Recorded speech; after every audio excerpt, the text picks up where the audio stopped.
NCL में outsourcing कंपनियों में रोजगार को लेकर किस तरह भ्रष्टाचार के मामले सामने आ रहे हैं। जी नमस्कार, आप सभी देख रहे हैं यूनाइटेड न्यूज सर्किट।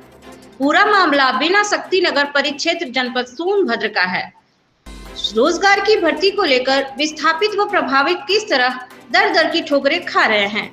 आउटसोर्सिंग कंपनियों के अधिकारियों कर्मचारियों के भ्रष्टाचार के कई मामले सामने आते जा रहे हैं, लेकिन एनसीएल प्रबंधन इन कंपनियों पर कोई ठोस कार्रवाई नहीं करती नजर आ रही है। देखिए पूरा मामला खबर के माध्यम से। दोस्तों नमस्कार, मैं अमित कुमार आपको अवगत करा देता हूं कि अभी तक कलिंगा कमर्शियल में भ्रष्टाचार खत्म हुआ नहीं है और यहाँ बीना कंपनी राधा चेन्नई में भ्रष्टाचार शुरू हो चुका है, जिसको मैं आपके साथ रूबरू कराऊंगा कुछ ही देर में। आपको बता दें कि कलिंगा कमर्शियल कंपनी के प्रशांत श्रीवास्तव सहित कई लोगों पर गंभीर आरोप लगते आए हैं और अभी फिलहाल में कलिंगा एचआर हेमंत डाकुआ सहित 7 लोगों पे एसटी/एससी का मुकदमा भी दर्ज हुआ है, जिसमें एसटी/एससी के व्यक्ति को मारा पीटा गया था। उसी तरह से यहाँ पे एसटी बाहुल क्षेत्र कहा जाता है।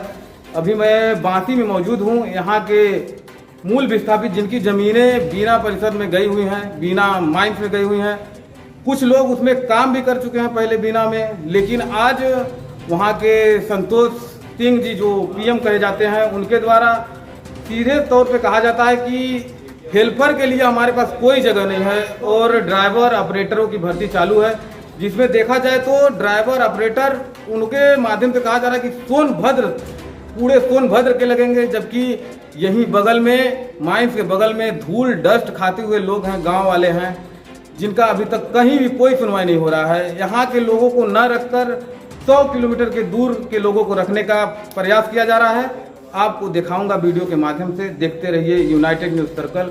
है मैं ग्रामवासी का विस्थापित हूँ और मेरी समस्या है बेरोजगारी। क्या जो अभी कंपनी आई हुई है राधा चेन्नई बीना माइंस में, उसमें आपके घर जमीन गए हुए हैं? जी गई। उसमें क्या हुआ, आप लोग गए थे काम? उसमें हम लोग पहले जीएम ऑफिस गए थे, बिना जीएम ऑफिस में वहाँ गए तो पहले हम लोग एक बायोडाटा अपना जमा किए करीब 23 लड़कों का, और उसके बाद वहाँ से फॉर्म हमें दिया गया कि इस फॉर्म को भर करके आप यहाँ पे जमा कर दीजिए।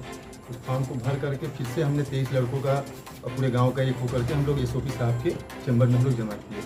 फिर उसके बाद 3 दिन बाद हम लोग जीएम ऑफिस में जाते हैं, वहाँ से सूचना मिलती है कि हमने यहाँ से लिस्ट निकाल करके कंपनी को सौंप दिया है। कितने लोगों का लिस्ट निकाल के कंपनी प्रबंधक को दिया गया?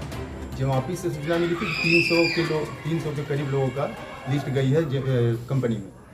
जीएम ऑफिस से सूचना मिली थी कि 300 लोगों का लिस्ट गई है, 5 गांव का मिला के। 5 गांव का मिला के, जिसमें कभी कितने लोगों को रखा गया है और कितने लोगों को रखा जाना है? कितने लोगों को रखा गया इसकी हमें कोई जानकारी नहीं है, लेकिन हमने जब कंपनी गए, पहाड़ पे करीब 12 किलोमीटर पड़ता है और हम लोग पैदल गए थे।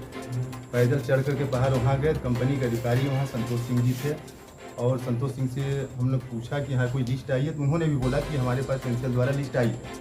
हम मना नहीं करने के नहीं, हमारे पास एनसीएल द्वारा लिस्ट आई है, हम मना नहीं करने के नहीं, हमारे पास लिस्ट आई है और इसी लिस्ट द्वारा हम यहाँ पे विस्थापितों को रखेंगे, लेकिन कब तक रखेंगे इसकी कोई गारंटी नहीं।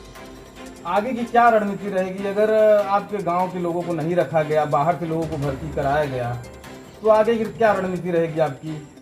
देखिए, इसमें हम लोग जो अभी कर रहे हैं, न किसी पार्टी के नेता, न किसी प्रधान न प्रधानपति या फिर कोई भी प्रतिनिधि क्षेत्र हम लोग किसी के पास नहीं गए हैं, क्योंकि हम जानते हैं इस क्षेत्र का माहौल बहुत गंदा हो चुका है और वहाँ जाना हमारे औकात नहीं है कि हम उनके द्वार पे जा करके हम नौकरी मांग करें। इसलिए हम लोग ये निर्णय लिए, हम पूरा ग्राम पंचायत बांसी के सभी विस्थापित निर्णय लिए कि हम लोग अपने से जाएंगे, जो नियमतः जो सरकार का जो संविधान का नियम है, संविधान का नियम का पालन करते हुए अपना हक अपना नौकरी मांगेंगे। अगर मिलता है तो ठीक है, नहीं मिलता है तो हम किसी भी नेता का हड़ताल किसी भी चीज़ का समर्थन नहीं करते हैं और ना ही हमें कोई हड़ताल करना है। हम सीधा अगर नौकरी नहीं मिलती है तो हम सीधा यहाँ से यूपी के मुख्यमंत्री लखनऊ योगी आदित्यनाथ जी के पास जाएंगे और अपनी समस्या वहाँ सुनाएंगे। अगर मुकदमा किया गया तो हम ऐसा कोई कार्य ही नहीं करेंगे कि जिसके ऊपर हम गलत कानून का कोई ये आए हमारे ऊपर और न हमारे ऊपर कोई मुकदमा हो। हम ऐसा कोई काम नहीं करेंगे। जो संविधान में लिखा है, जो सिस्टम है, जो नियम है, हम हर नियम का पालन करेंगे, हर कानून का पालन करेंगे। हम प्रशासन के पास भी जाएंगे मदद मांगने और हर व्यक्ति के पास जाएंगे मदद मांगने जहाँ से हमें मदद मिल सकती है।